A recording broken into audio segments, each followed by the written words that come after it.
마태복음 6장 12절입니다. 우리 같이 공독하겠습니다. 우리가 우리에게 죄 지은 자를 사하여 준 것 같이 우리 죄를 사하여 주시옵고. 아멘. 오늘 이 말씀을 통해서 기도 응답 받는 길, 용서라는 제목으로 함께 은혜를 나누겠습니다. 조금 서론으로 먼저 생각해 볼 것은 우리의 과거, 그리고 오늘, 또 우리의 미래가 있는데 주의 은혜로 보통 하나님을 모르는 사람들처럼 살지 않고 우리의 인생이 하나님의 은혜 가운데 승리하고 세상 가운데 살아가는 것 같지만 이 세상에서의 나의 삶이 하나님의 말씀으로 변화되어지고 승리하고 정복되려면 반드시 주의 말씀을 의지하여 하나님을 바라보는 시간, 묵상하는 시간이 있어야 됩니다. 그래서 조금 구분을 하자면, 그 묵상의 시간을 표현을 하자면 우리가 너무 이렇게 특히 도시에서 살면, 그것도 대도시에 살면 바쁜 일도 없는데 그렇게 바빠요. 우리 애들도 그렇고 보면. 그래서 굉장히 스트레스가 많이 옵니다. 보는 거, 듣는 거, 사람들의 말 이런 것 속에 정보가 막 밀려오기 때문에 예를 들면은 뭐 노후에 대해서 준비 안 하면 막 인생 다 끝난 것 같잖아요. 준비해도 털립니다. 하나님이 내 노후를 지키고 인도하신다는 게 믿어지면 준비하는 게 도움이 되는데 그렇지 않으면 준비 많이 해놓을수록 애들이 거기 욕심냅니다. 그래서 뭔가 이 세상에서 돌아가는 이 기준이 아니라 하나님이 인도하시는 것을 생각할 수 있는 뭔가 차분한 시간, 고요한 시간이 필요해요. 그래서 좀 이렇게 호흡도 좀 천천히 하면서 말씀을 생각하고 하나님을 바라보면 평안이 임하거든요. 하나님이 주시는 평안이 임합니다. 그래야 치유돼. 막 쫓기던 마음, 스트레스 받던 거, 나만 낙오된 것 같은 거, 나만 어려워진 것 같은 거, 나만 막 인생이 막 비참한 이게 아니라 하나님의 평안이 임하기 때문에 진짜 우리에게 하나님이 축복하시고 인도하시는 본질적인 삶이 어떤 것인지를 알게 되고 그것 때문에 감사하게 되고 치유하게 됩니다. 그래야 내 삶의 변화가 일어나고 바뀌어요. 안 그러면요, 늘 원망, 불평, 그리고 저것 때문이지. 막 이렇게 아니면 맨 마지막에 오는 증상이 나 때문이라고 생각하고 내가 모자라서 굉장히 위험한 상태. 막 욕을 하고 폭언을 하고 남을 공격하고 이거는 건강한 거예요. 아직 사단이 너 때문이야 이 메시지까지는 안 갔거든. 근데 나만 부족해서 모자라서 내가 그 선택을 잘못해서 내 인격과 행동이 이래서 막 이래버리면 이제 심각해지는 거예요.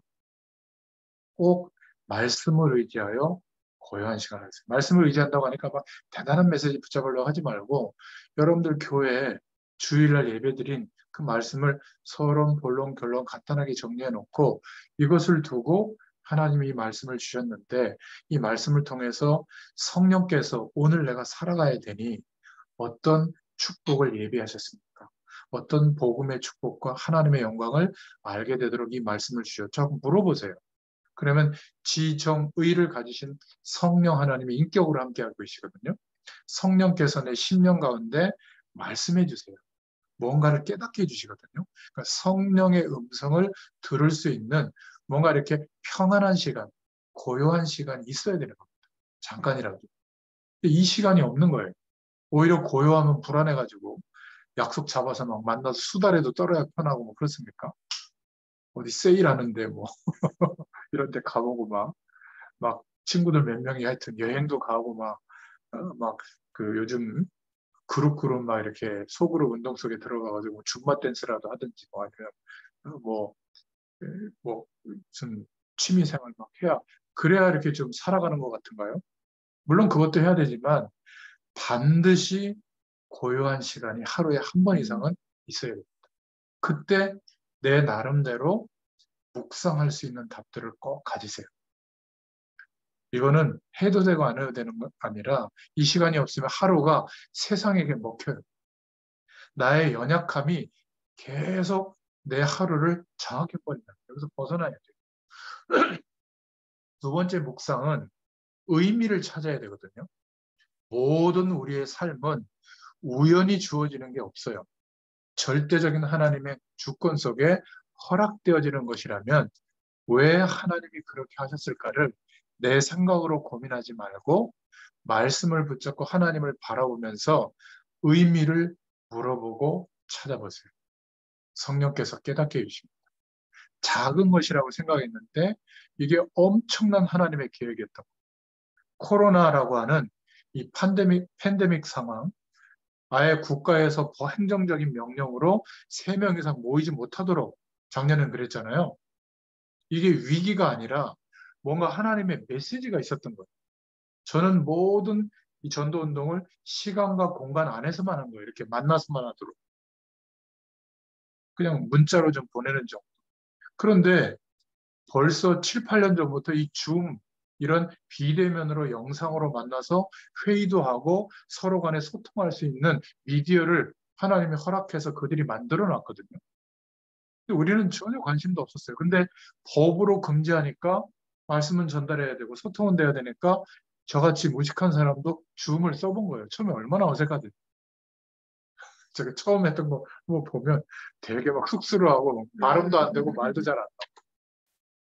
근데 지금은 거의 8, 90% 소통이 되고 시간, 장소, 거리, 해외에 있는 사람까지도 연결해서 은혜를 나눌 수 있고 제가 이거를 또 우리 좀 소통하는 목회자들에게 얘기했더니 군사하는 분 중에 전국의 군을 다 갔거든요. 근데 코로나 상황이 터지니까 못 가잖아요. 근데 줌으로 얼마나 사역을 열심히 잘하시는지. 오히려 더 퇴근하고 군사관들 이런 분들이 들어와가지고 그 줌으로 그룹 말씀 운동 하는데 더 많이 번지고 있거든요. 한 10배는 더 확장되고 있다고 그래요. 그러니까 모든 사람들이 문제라고 생각하는데 거기에 의미를 두고 하나님께 질문해 보면 그 속에 나에게 허락하실 축복이 보입니다. 하나님의 계획이 보여요. 매일 묵상의 시간에 이 답을 한 가지씩만 찾아야 돼요. 1년이면 365가지가 찾아지고 10년이면 몇 개 찾아지는지 알아요? 3,650개 찾아져요. 10년이면 3,600개가 응답으로 변화되어진다. 근데 이 시간을 못 갖는 거예요. 사단이 자꾸 속이고 막는 거죠. 그리고 이 묵상운동이라는 것은 집중하는 겁니다. 왜냐하면 올바른 것을 붙잡을 수 있도록. 그래서 그 집중한다는 말은 그냥 뭔가 이렇게 애써서 뭔가 음성을 들으려고 하고 느끼려고 하는 게 아니라 공부하는 거예요. 하나님의 뜻이라고 확인됐다면 공부하는 겁니다. 준비하고 많은 사람들이 해놓은 자료들도 보고 또 하나님이 나의 인생과 일을 통해서 이루시려고 하는 것들을 찾아보고 계획을 세워보고 시행착오를 겪으면서도 또 하나님의 뜻과 계획을 찾아보는 이런 집중의 시간이 있어야 되거든요. 저는 목회자인데 만약에 이 말씀을 준비하고 집중하는 시간이 없었다면 저는 영적 상태가 그냥 은혜 받은 그대로 복음의 충격 정도 받은 그대로 머물러 있었을 텐데 매일 묵상의 시간을 통해서 이 준비를 하거든요. 여러분 한번 보세요. 이렇게 깨알같이 독수리 탑북으로 준비해가지고 밑줄도 긋고 제 나름대로 중요한 거는 또 색깔도 다르게 해가지고 이거 누가 편집한 게 아니라 제가 편집을 하는 거예요. 이래가지고 자료화 해놓거든요. 달라고 하는 사람이 없어, 평신도분들. 현장에서 쓰려고. 그 말은 현장에서 양육 계속하는 사람이 없다는 거거든요. 그게 무슨 말이죠? 그냥 영적인 샤워만 하는 거죠. 자꾸 은혜만 받고 내 대해서 내 인생에서 머물러 있는 거예요. 우리 주변에 너무나 많은 사람들이 거의 죽기 일보 직전까지 망하고 있다는 거예요. 그렇게 표현은 안 하지만 기도하면서 보면 자녀에게 몰두하든지 건강에 몰두하든지 돈에 몰두하든지 그렇잖아요. 뭔 그렇게 접시들을 좋아하는지 모르겠어. 그릇 철 따라 그릇 사고 코튼 바꾸고 집안 벽지 바꾸고 그 좋은 건데 그것도 하면 뭐 해야 돼요? 불러야지 사람들 자랑하려고. 요즘 또 무슨 요리하는 기구나 그런 거 해가지고 요즘 TV에 그 요리하는 프로그램들 보고 연예인들 그거 다 쉬운 거 알아요? 카메라 앞에서 그 요리 연구가들이 딱 해준 레시피대로 하는 건데 그거에 또 꽂혀가지고 사람들 또 맛집 나온 또 거기 줄 서서 먹어야 되고 그게 시간이 없죠 하루 종일. 집에 오면 또 피곤하고 설거지는 쌓여있고 그거 하다 바쁜 거 아니겠습니까? 24시간이 너무 길어요. 할 게 너무 많아요. 이 은혜와 힘을 가지면 여러분 이 축복을 꼭 가지시길 바랍니다. 그러면 내가 그렇게 막 이렇게 악착같이 신앙생활 하지 않아도 하나님의 능력이 나의 삶 속에서 나오게 돼요. 그리고 어떤 어려움과 문제가 있더라도 치유됩니다. 하나님의 능력을 과소평가할 이유가 없어요. 어떤 것도 치유됩니다. 질병도요? 예, 그렇습니다. 그리고 다른 세계가 있다는 것을 눈뜨게 돼요. 말씀으로 창조하지 않은 세계, 하나님과 함께 영존하는 세계의 배경, 이거를 시공간을 초월하는 능력 또는 성삼위 하나님의 능력, 보호자의 축복 이렇게 얘기하는 하나님 나라의 배경 이렇게 설명하는 다른 세계의 보호자의 능력이 우리의 삶에 임하고 나타나게 돼요. 이 응답이 와야 되는 겁니다. 그래야 뭐라고 말은 못하겠지만 흔들리지 않고 증인으로 서게 돼요. 그리고 나는 능력도 작고 또 내가 할 수 있는 역할이나 어떤 기능이나 이런 것도 작은데 조금 하나님 앞에 내 인생을 드린 그거밖에 없거든요. 근데 그것이 시간과 공간을 초월해서 하나님의 응답이 나타나게 되어 있다. 참 놀랐습니다. 아마 알 거예요. 우리 전성희 권사님이 때 처음에 막 어렵게 미국에 갔거든요. 부부가. 근데 거기서 아이들을 낳고 거기서 남편은 박사학위를 받고 또 기업에 취직해서 계속 이제 경력이 쌓아지고 이제 복음 안에서 장로가 됐단 말이에요. 그리고 뭔가 중요한 하나님의 계획을 허락하시기에는 더 중요한 거는 그 아이들이에요. 얘네들은 가만히 보니까 자기가 코리안 아메리칸이라고도 생각 안 하는 것 같아요. 그냥 아메리칸이라고 생각해요. 그 아메리칸이라는 생각은 뭐냐면 다민족들 속에서 컸기 때문에 한국 사람과 같은 정서가 별로 없거든요. 그게 서드 문화권, 제3세계 사람들을 이해할 수 있는 정서로 크는 거예요. 아이들이 아직 TCK라고 하는 그런 정서, 하나님이 이 237개, 37개 나라, 5천 미전도 종족을 살릴 하나님의 사람들을 그 다민족 국가에다 보내놨거든요. 그 속에서 그들을 안내할 사명으로 아예 부모님의 마음을 감동해서 왜 그렇게 미국에 와서 어렵게 사는지 지금도 그 불안함 속에 살고 있거든요. 왜 그런 생각을 할까요? 보통 한국 사람들은 그런 생각 안 하거든요. 힘들어서. 왜 그렇게 악착같이 성실하게 모험적으로 살게 했을까요? 하나님의 계획. 어느 날 이 아이들이 자기 인생의 언어와 시간으로 하나님의 계획을 그렇게 딱 붙잡는 순간 하나님은 준비하셨던 세계복음화 애들 그 친구들을 통해서 역사합니다. 그러니까 전성희 자매 그 부부는 불신앙하지 않고 거기서 그냥 생존하고만 있으면 하나님이 하세요. 우리도 마찬가지예요. 대단한 세계복음화 못해도요. 이 복음을 붙잡고 이 축복이 우리 후대들에게 가장 가까이 있잖아요. 이 후대들에게 경험되도록만 도우면 세계복음화 됩니다.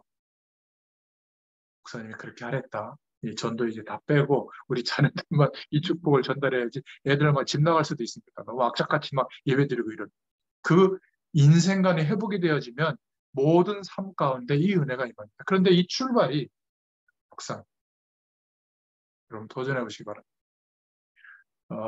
저는 악착같이 하다 보니까 이제 삶의 습관이 됐는데 여러분도 한 단어도 좋아요. 하나님 깨닫게 해주신 거. 한 문장도 좋고 올려보시라니까. 이걸 올리기 시작하면 내일도 올려야 되거든요.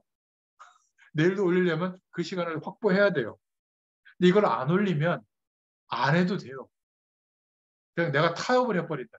그러면 내 삶의 시스템으로 묵상 운동할 수 있는 시스템으로 자리 잡지를 못해요. 그러면 또 다른 사람에게 이 영적인 삶을 알려줄 수가 없는 거예요. 한번 해보세요. 저는 하고 있잖아요. 기도하고 하고 있거든요. 여러분도 언젠가는 할 수 있도록 하나님 힘을 주세요. 처음부터 저처럼 못합니다. 저는 처음에 한 단어, 한 문장 어설프게 올리기 시작했어요. 한번 해보세요. 그 올리는 행위 때문에 이 묵상하는 시간을 일부러라도 갖게 되어 있습니다. 처음에는 내가 뭐 너무 막 숙제하면서 해도 되나? 해보세요. 아이들이 처음에 일어나서 양치하고 세수하는 거 그냥 합니까? 수천 번 잔소리해야 아이들이 이제 시키지 않아도 하죠. 똑같습니다. 우리의 삶에 이렇게 살아보지 않았기 때문에 그냥 주일날 예배드리고 아멘 하고 끝난다니까요.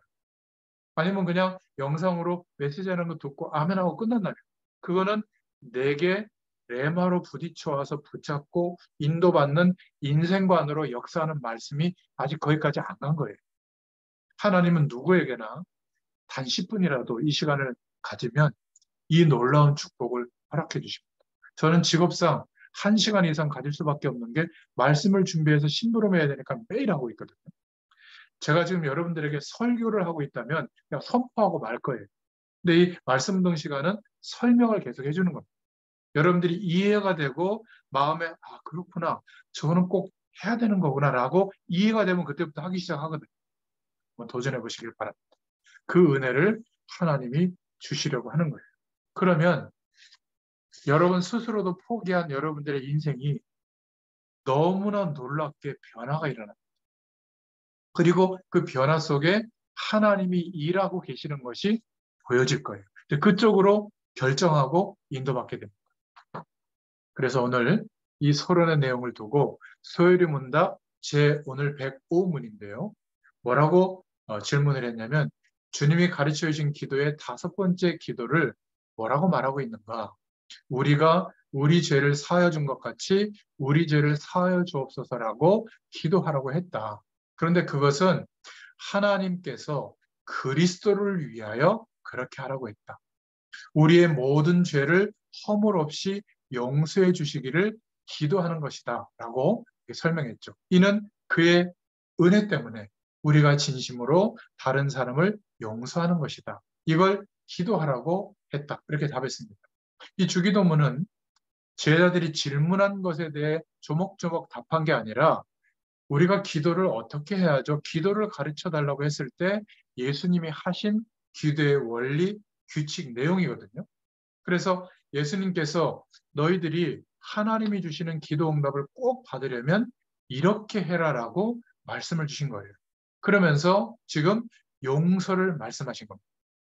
용서의 반대말은 미움이죠. 어릴 때 우리가 싸우기도 하고 상처를 받기도 합니다. 근데 그런 거 말고 어릴 때 그 싸우거나 상처를 받거나 여러 가지 어려움들이 있어서 미움에 사로잡힌 상태로 상처가 되면요. 이게 굉장히 중요한 영적 문제로 자랍니다. 미움에 사로잡힌 채로 상처받은 거. 다른 거는 다 돼요. 열심히 하면 되는데 영적인 상태는 성장이 안 돼요. 영적으로 어린아이가 되는 겁니다. 막 어떻게 해서든지 싸워서 이기려고 하는 거예요. 영적 어린아이거든요. 양보 못해요. 다른 사람이 나에 대해서 안 좋은 얘기를 하면 안 좋은 상태가 아니라는 걸 반드시 밝혀야 돼요. 보통 성인은 그렇게 안 하고 그래 알았어 이러고 말지. 그렇잖아요. 그러니까 아이하고도 싸웁니다. 이런 분 있잖아요. 나 얼마나 사랑해? 왜 오늘 전화 안 했어? 영적 어린아이거든요. 영적 상태가 성장 안 한 겁니다. 돈 관리도 못해요. 홀깃해가지고 막 거기다 막 투자해서 막 주부들이 막 몇 억씩 빚지는 게 그런 것 때문이거든요. 그러니까 왜 그런가? 저 사람이 왜 이렇게 모자란 짓을 하는가? 이게 미움에 사로잡힌 상처가 해결이 안 되고 성인이 된 거예요. 그러니까 아무리 교회에서 예배를 드려도 믿음이 안 자랍니다. 잘할 수가 없어요. 영적 상태만 성장이 안 되기 때문에. 이 부분이 딱 정지가 되어 있는 겁니다. 잘못을 모르는 게 아니라 내가 잘못한 거 아는데 바꿀 수가 없어요. 이게 굉장히 심각한 거거든요. 주로 심각한 범죄자들이 이 문제가 해결이 안 됐을 때 이 범죄까지 가는 겁니다.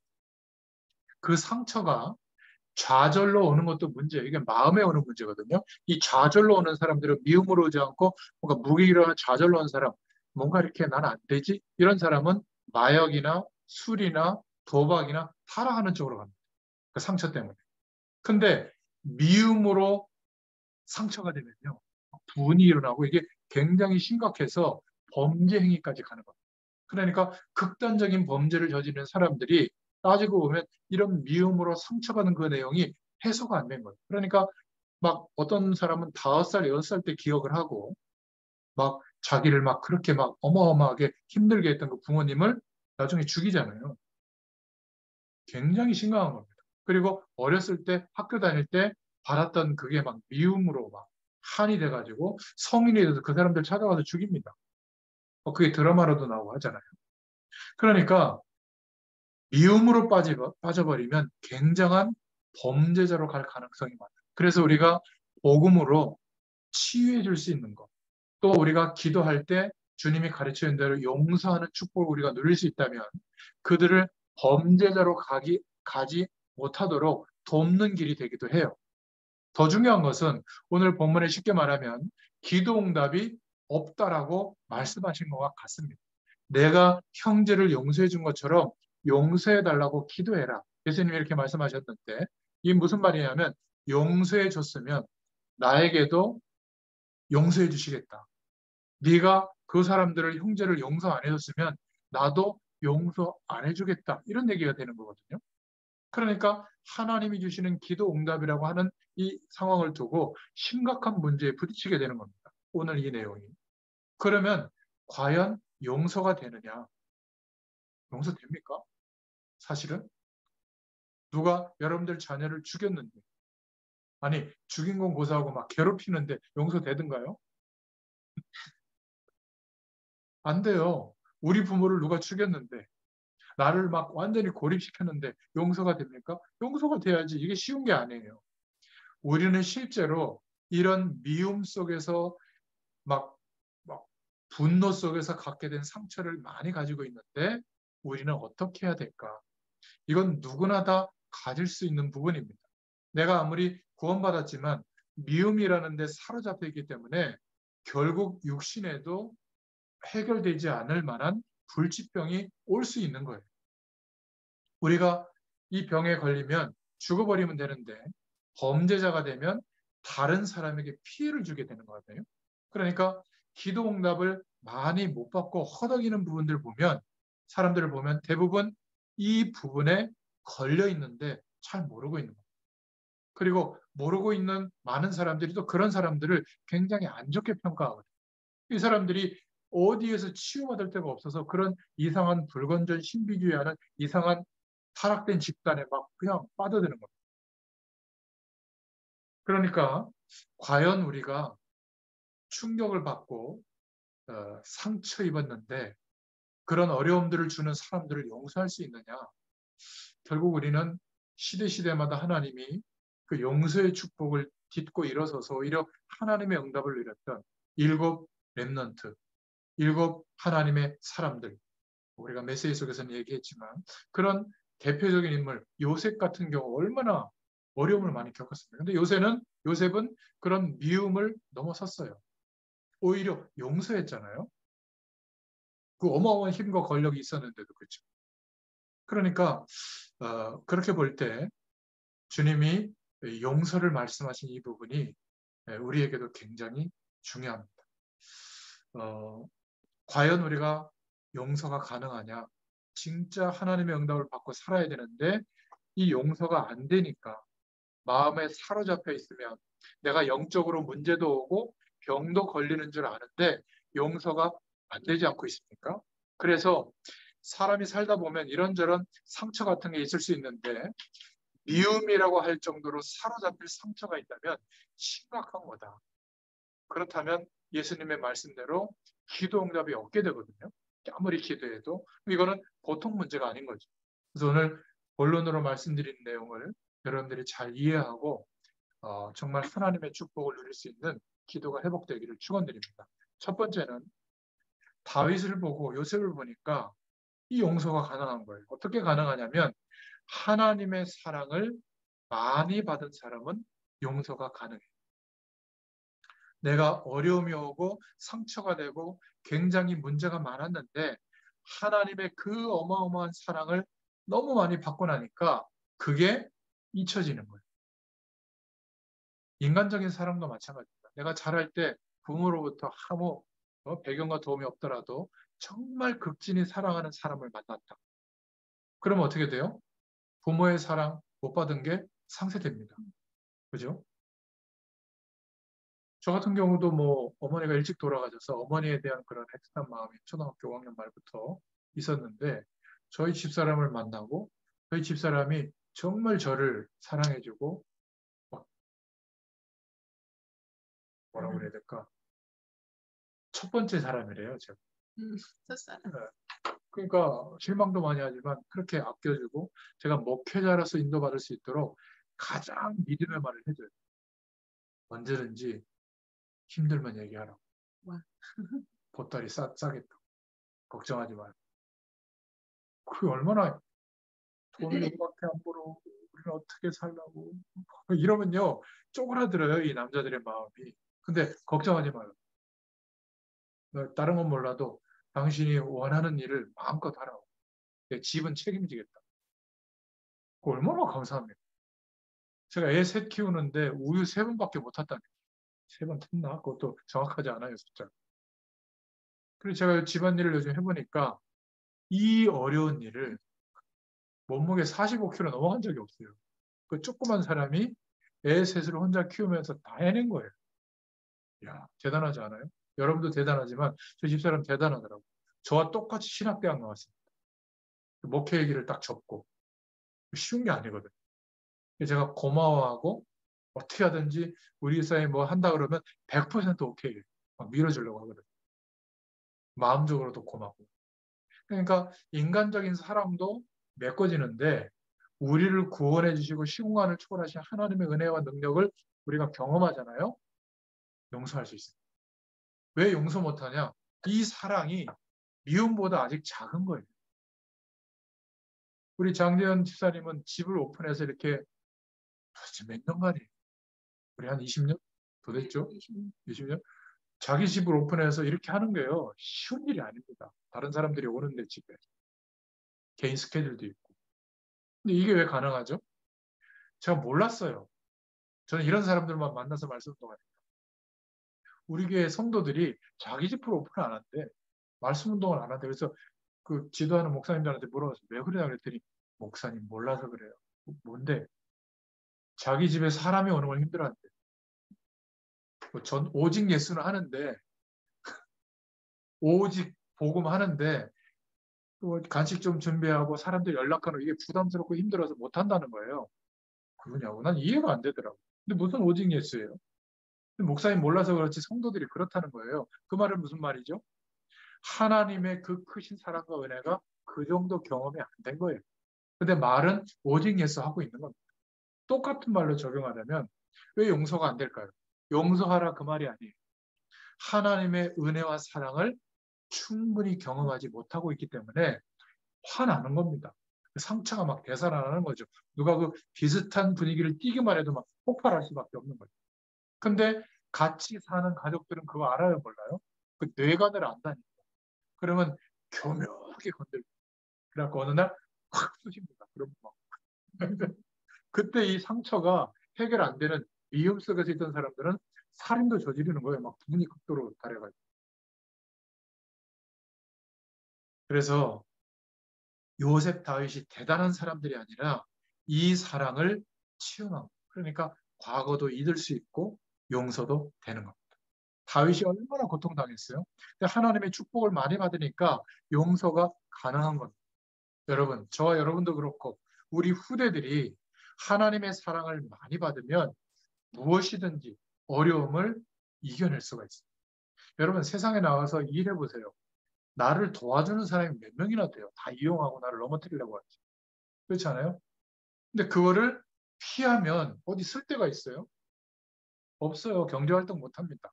그런 것들을 하나님의 사랑으로 견디고 수긍하고 택도 없이 나를 막 모험해도 미안하다 그러고 이러면서 변화시키고 환경을 바꿔나갈 수 있는 힘이 있어야 되는데 자꾸 피하니까 그럼 그 회사 관두면 어디 갈 데가 있어요? 또 다른 데 찾겠죠. 거기는 더해. 그 우물가의 여인처럼 헤어져 버리면 또 다른 남자, 또 다른 아내 만나면 어때요? 더해요, 더해. 여러분 자녀 말고 아주 모험적인 자녀, 부모 말 잘 듣고 성공하는 이런 자녀 만나면 괜찮을 것 같잖아요. 나중에 이렇게 얘기합니다. 무식해가지고 부모한테. 그리고 사람들 앞에 부모라고 얘기 안 할지도 몰라요. 너무 성공하니. 저와 여러분 모습이 그대로 있습니다. 그런 괴물이 될 가능성이 많습니다. 저것들 노력 안 하고 세상을 허투루 사는 저것들 죽여도 돼 하고 미사일 쏠지도 몰라요. 그런 희한한 괴물들이 되는 게 엘리트라면 저 우리 자녀들 엘리트 안 되는 게 좀 좋다고 생각합니다. 여러분, 용서할 수 있는 사람이 되시길 바랍니다. 그러려면 아까 서론에 말씀드린, 그래서 제가 서론이 중요한 거예요. 묵상의 시간을 통하여 하나님의 사랑을 충분히 경험하면 오늘이 괜찮아요. 어떤 사람도 용서할 수 있어요. 그래야 하나님께 기도하면 응답이 와요. 이게 기도의 원리입니다. 저와 여러분의 후대들이 어떤 방법으로도 안 고쳐지는데 그 상처가 하나님의 사랑을 많이 받으면 고쳐집니다. 그렇게 되도록 기도하시기 바랍니다. 바울처럼 많이 받은 사람이 없는데 가는 곳마다 하나님의 응답을 받았어요. 이게 기도 응답의 비밀입니다. 18세기, 19세기를 보면 종교 개혁을 주장했던 사람들이 전부 화형당하고 죽었습니다. 그런데 모두 이단 누명을 쓰고요. 근데 이 사람들이 그 현실을 이겼다니까요. 죽음 앞에서도 이겼습니다. 왜죠? 하나님의 사랑을 받았기 때문에. 우린 자꾸 이런 얘기합니다. 아, 저는 모자라서요. 죄를 많이 졌어요. 능력이 없어서요. 아니에요. 그 말은 무슨 말이죠? 하나님의 사랑을 아직 못 받고 있구나. 이런 표현이거든요. 그럼 우리가 어떻게 해줘야 되겠어요? 판단하지 말고 기도해주고 기다려주세요. 그거밖에 없는 것 같아요. 하나님의 시간이 되면 하나님이 하세요. 두 번째로 복음의 능력이 얼마나 큰가. 또 반대로 미움으로 인한 이 뭐라고 그럴까요? 미움의 저주가 얼마나 무서운 것인가를 알면 용서할 수가 있습니다. 마태복음 18장 21절부터 35절에 보면 베드로가 물었죠. 예수님에게 제가 형제들을 얼마나 용서하면 됩니까? 한 7번쯤 용서해 주면 됩니까? 그러니까 예수님이 7번씩 70번이라도 용서해라. 그러면 490번 아니에요? 491번째부터는 비호하고 죽여도 돼요? 그 말이 아니죠. 그래서 예수님이 그 후에 비유로 설명했죠. 1만 달란트 빚을 졌는데 갚을 수가 없다. 감옥에 가서 평생 있어도 못 갚고 자기 가족들을 다 팔아도 못 갚는데 그래서 주인이 와서 돈을 갚으라고 하니까 살려달라고 할 때 그 주인이 안타깝게 여기면서 빚을 탕감해 주겠다. 이렇게 얘기한 겁니다. 지금부터 힘내서 열심히 살아라. 얼마나 기뻐요. 그죠? 그런데 자기가 돌아가다가 자기에게 100데나리온 빚진 자를 만난 겁니다. 얼마 안 되는 돈이에요. 그럼 어떻게 해야 되겠죠? 야, 내 주인이 이런 어마어마한 빚을 졌는데 탕감받았다.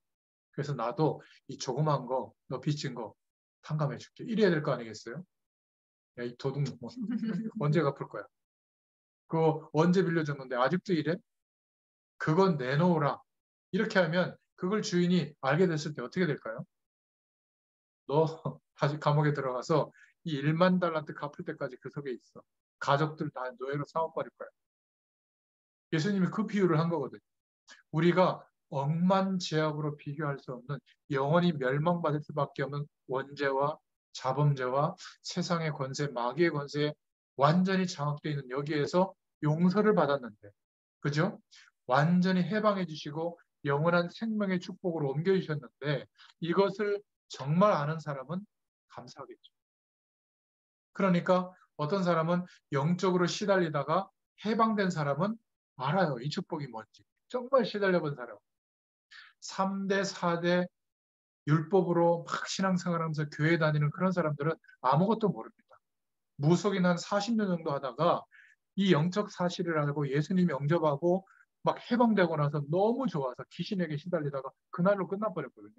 이 사람은 어떻게 될까요? 그 기쁨이. 이런 영적인 문제를 아는 사람들은 자기가 구원받은 것이 얼마나 큰 건지를 알거든요. 우리는 어마어마한 축복을 받아놓고도 매일 스트레스 받고 사는 겁니다. 왜죠? 하나님의 사랑이 아직 약한 거예요. 그럼 우리가 문제를 해결받기 이전에 하나님의 사랑, 그 사랑으로 우리에게 베풀어 주신 그 축복을 기대하고 구해야 될 줄로 믿습니다. 다 알고 계시다. 먼저 그의 나라와 그의 의를 구하라. 이게 예수님의 기도의 내용이었던 거예요. 그러니까 예수님이 말씀하신 그 비유, 용서해 주신 1만 달란트 빚진 자의 비유는 우리에게 말씀하신 우리 모습이에요. 우리가 받은 축복과 이 구원의 축복 속에서 앞으로 하나님이 인도하실 그 하나님의 복이 얼마나 큰 것인데, 순교의 시간이 올지라도 하나님의 영광을 위해서 살아가는 축복이 얼마나 큰 것인데, 우리는 육신적인 인생만을 가지고 그 속에서만 있다 보니까 조그만한 것을 가지고 조그만한 사람들의 문제를 용서하지도 못하고, 그러면서도 막 복을 달라고 기도하니까 기도 응답을 하나님이 주시는데도 모르는 거예요. 큰 문제가 일어난 것도 아니에요. 그렇죠? 이스라엘 민족들이 대표적으로 그래서 성경에 비춰지고 있는 겁니다. 이 사람들의 신앙은 복음이 아니에요. 율법주의거든요. 어떤 규칙과 자기들이 정해놓은 하나님의 말씀들을 지켜야 되는 거예요. 그러니까 그것을 가지고 자기 자신을 용서 안 하는 겁니다. 말씀을 지킬 수가 있어요. 못 지키는데 지킬 수 있다고 생각하고 노력하니까 못 지키죠. 그러니까 용서가 안 되는 거예요. 그 기준으로 사는 걸 보고 율법주의라고 하는 겁니다.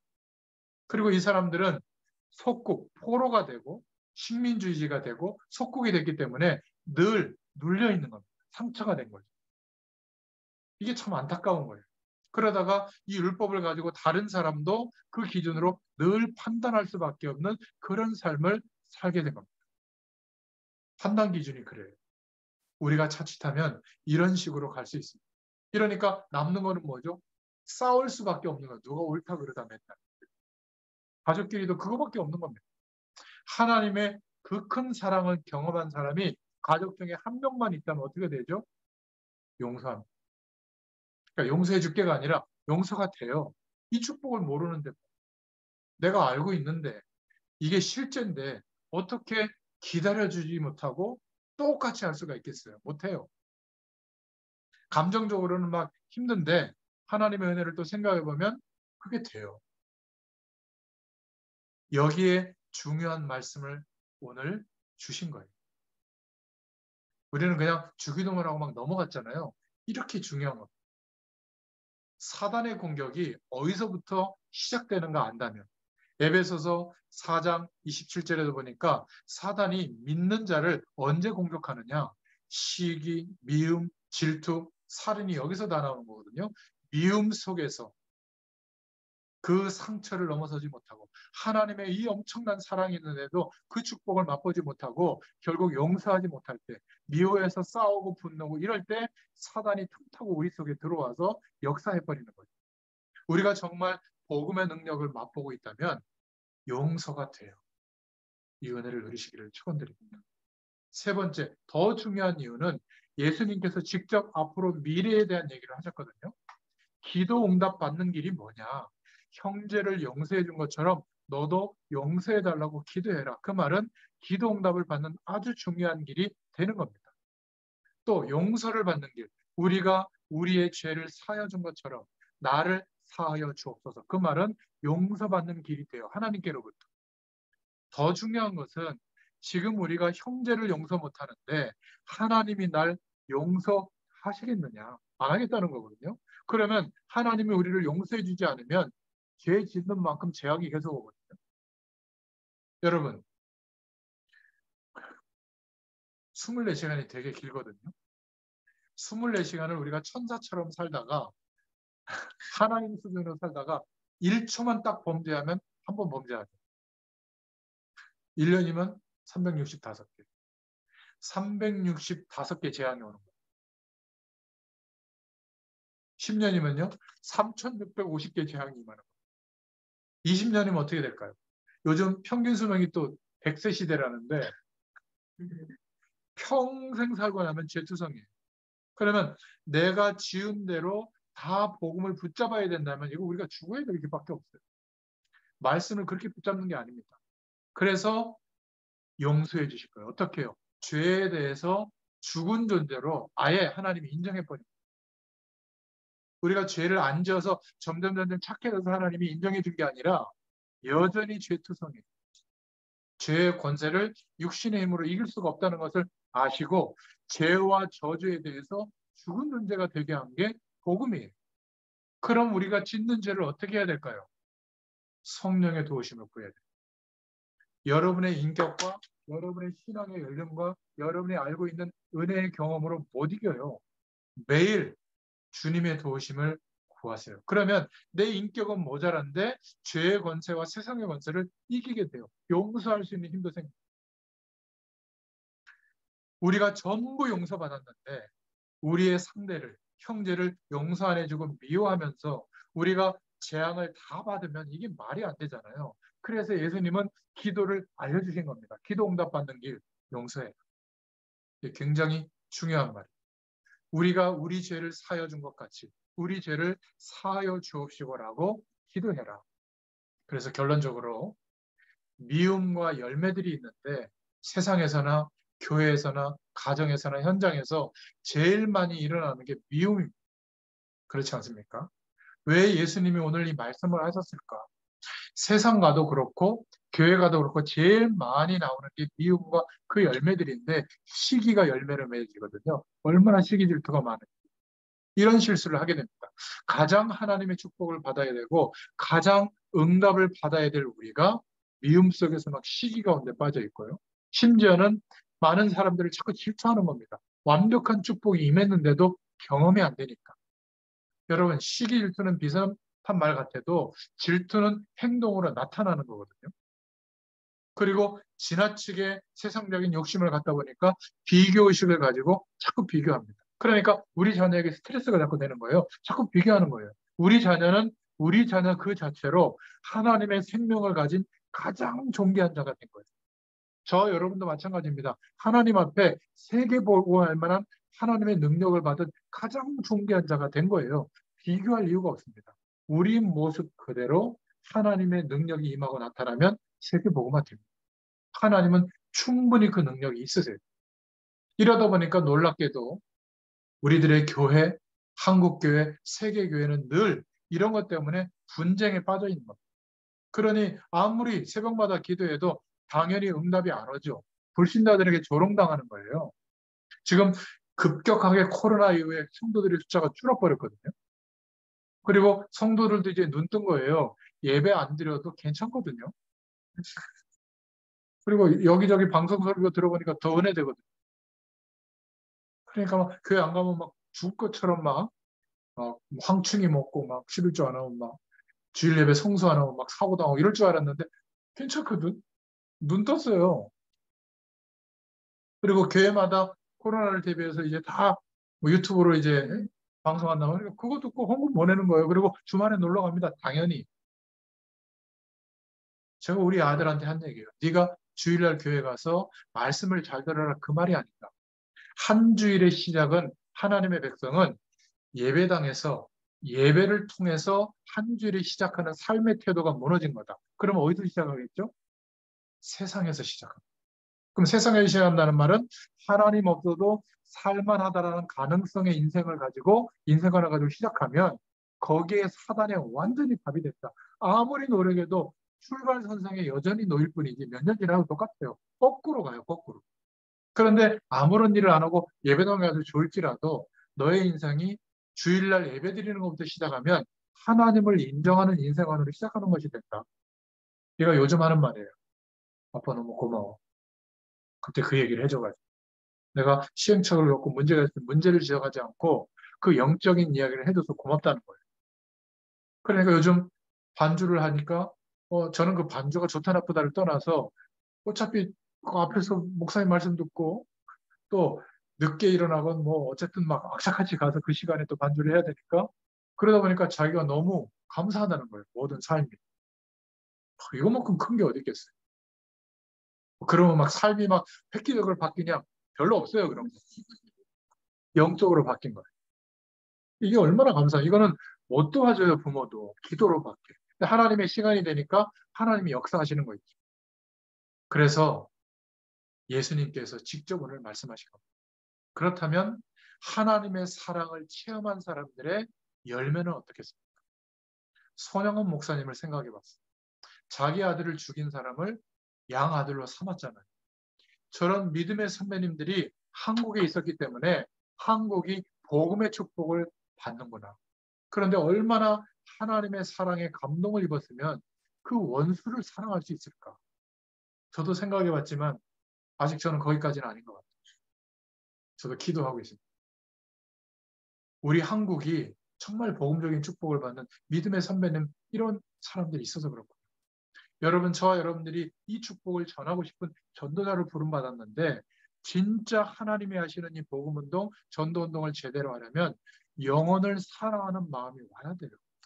하나님이 저 들판을 보시면서 하나님으로 이 땅에 오신 예수님이 저 추수할 이렇게 벼가 이렇게 쓰러질 정도로 추수할 상황이 됐는데 추수할 일꾼이 없구나. 이걸 보고 탄식하셨잖아요.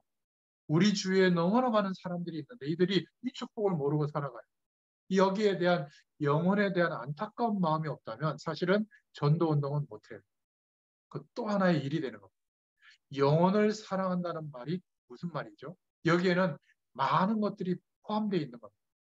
설명은 쉬운데 하나님의 사랑을 매일 경험하지 못하면 삶의 허덕일 뿐이지 현실적으로 어렵습니다. 그래서 기억하셔야 돼요. 교회에는 훌륭한 사람도 많지만 거의 90% 이상이 보이게 보이지 않게 영적인 문제를 가진 사람들이 오는 겁니다. 교회는 그런 것이에요.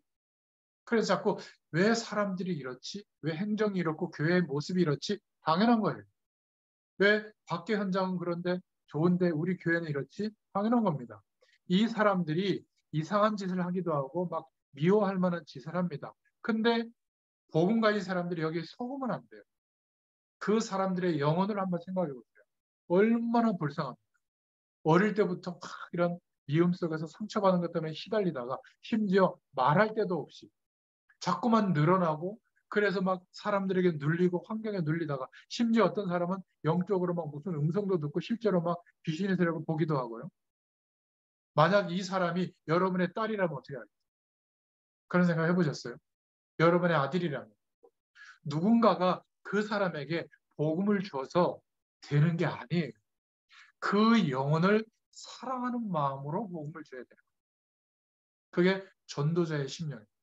우리는 영적 우월감을 가지고 이것도 몰라 하고 핀잔하듯이 복음 전해보세요. 절대로 전달이 안 돼요. 영혼 사랑하는 마음. 그것을 그 말씀을 받는 전달받는 본인이 알고요. 더 놀라운 것은 하나님이 이 상태를 아세요. 우리의 상태를. 진짜로 영혼 사랑하는 마음이 없으면 우리는 장사꾼밖에 안 되는 거죠. 이 사람들을 살릴 수가 없는 겁니다. 복음을 들으면 조금씩 조금씩 이 사람들이 고쳐지기 때문에 시간이 많이 걸리기 때문에 잘 모를 뿐이지 이게 안타까운 현실이에요. 그런데 복음을 지속적으로 이렇게 설명해주고 도와줘야 되는데 누군가 영혼을 사랑하는 마음으로 이 사람에게 복음을 주고 기도해주고 그게 치유의 시작인데 이 사람들은 어떻게 되냐면 조금 은혜 받다가 또 누군가 말하고 평가하면 상처받고 또 원래대로 돌아가거든요. 그러면 또 기다렸다는지 복음을 줘야 되는데 또 기다렸다는지 판단하고 상처를 두게 되는 거예요. 이 사람들이 어디에 많을까요? 찬양대 많습니다. 더군다나 찬양대 지휘자나 반주자나 이 사람 솔리스트들이 막 전공자들이 있잖아요. 나머지 사람들은 다 상처받아요. 보이지 않게. 그럼 어떻게 해야 될까요? 멘트를 저처럼 해줘야 돼요. 음악이 중요하지 않습니다.